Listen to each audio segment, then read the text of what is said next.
Hi there, I'm Case 328, and my story begins when I came from Mexico at the age of 12 years old. My mom decided to bring us here because of domestic violence with my dad, and she decided to bring her first my brother with her, and after 4 months later she brought me and my brother. When I heard that I was going to come here to the United States, I was very excited because I was going to get to see my mom, which I haven't seen in like 6 months. We came here, but after I got here, I got to a very, very small town that there was actually no Hispanics at all. Nobody would speak Spanish. Everybody was Caucasian. All it was English. My mom decided to put us into school, right? But when we got to that school, it was really hard for me because it was a school where also nobody speak any Spanish. There was a lot of discrimination at that school because there were like even nicknames for us. I got to the point where I actually want to go back to Mexico, and I was giving up on everything. But my mom kept motivating us to stay and learn the language. I was in that school for over a year, and after that I finished it and I ended up going to high school. High school was actually the hardest time in my life during this whole years. During high school there was even more discrimination because there was no motivation for us to learn English. They put us in ESL classes, but most of those ESL classes, they didn't really teach us anything. All they did, they put us to the side and completely ignore us. And they will pretend to help us with the homework, but actually they were not helping us with the homework. I passed all my classes for all those 4 years that I was in that high school with a P, which it means pass. I passed because I only passed. So I guess they didn't give me any grades or anything. I wanted to go to school. I want to go to college. Because that was always been my dream, to go to college, but they told us that I couldn't go to college because I wasn't a documented student. I remember this day. I remember actually one day that I went to one of the counselors in high school, and I asked him how bad I wanted to go to college and get a degree. And he started helping me filling out the applications for scholarships and everything. But then he asked me for my ID, for my social security, which I didn't have. Then he asked me for my passport. I'm like, I don't even have a passport. And he was very surprised by saying, like, how can you not have a passport? How did you get to the States? What I was gonna say? I'm like, my mom brought us here, and that's all I could say. Well, finally he ended up destroying my dream that I wasn't gonna be able to go to college. And that was the end. I was like, well, I guess I'm stuck to live in this town, which was a very small town. Work in a bakery for minimum wage and do nothing than just work and go home. That was very, very hard because I really wanted to do something else than just work.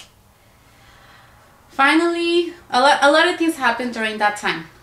But after I graduated in 1998, I actually waited 2 years, but my mom said, what are you doing? You're not doing nothing where you like, go to school.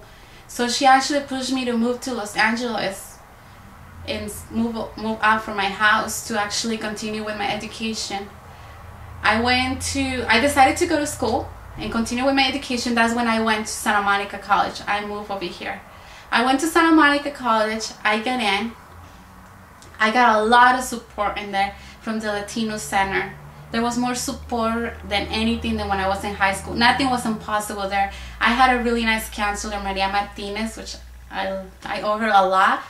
She helped me a lot with all my plans, and she said I could do it. They gave me a lot of scholarships. Not much of a money, but it was very helpful. But I always thought, I'm not going to get a degree. How can I get a degree? I don't think I will be able to get a degree. Honestly, I don't believe in myself.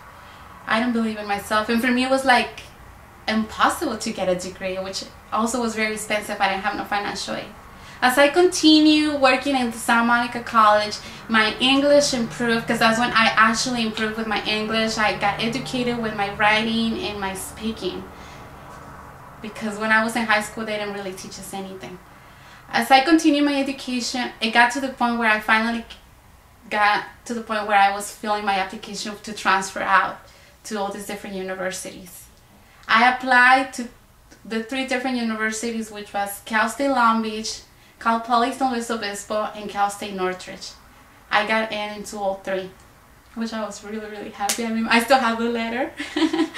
And after that, I decided to go to Cal State Long Beach because I love the campus. It was just some amazing for me. That school was just special. So I decided to transfer there with a major in sociology, which was an amazing, amazing major. And after that, I decided to add a minor in psychology.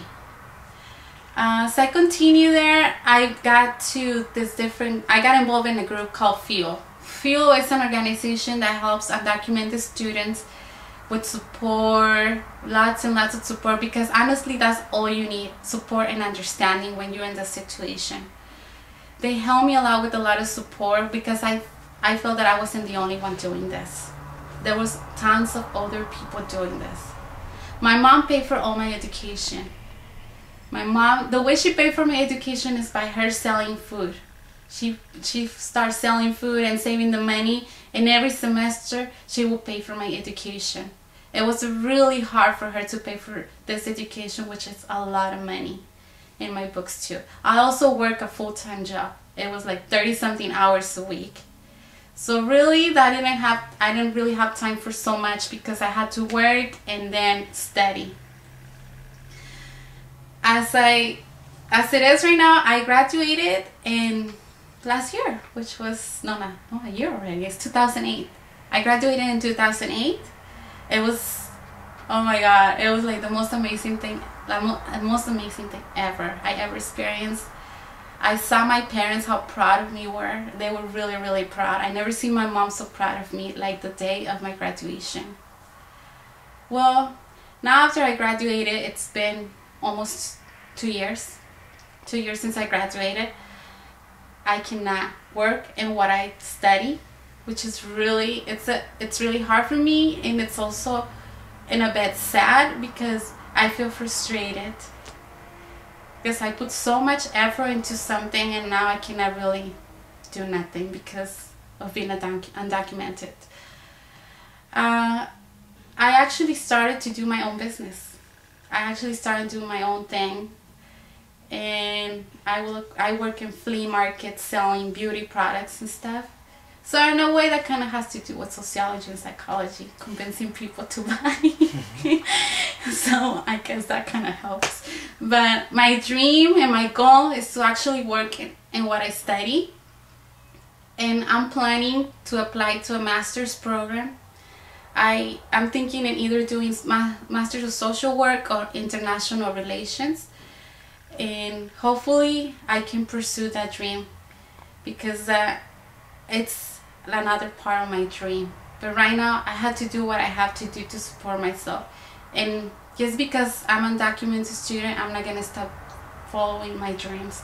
I know I can do it, and hopefully one day the DREAM Act is going to pass. So that way it's going to give us those papers to actually continue with our dream and our education.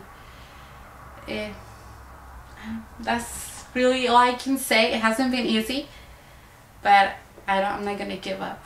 I'm not gonna give up, and I'm gonna continue with this dream.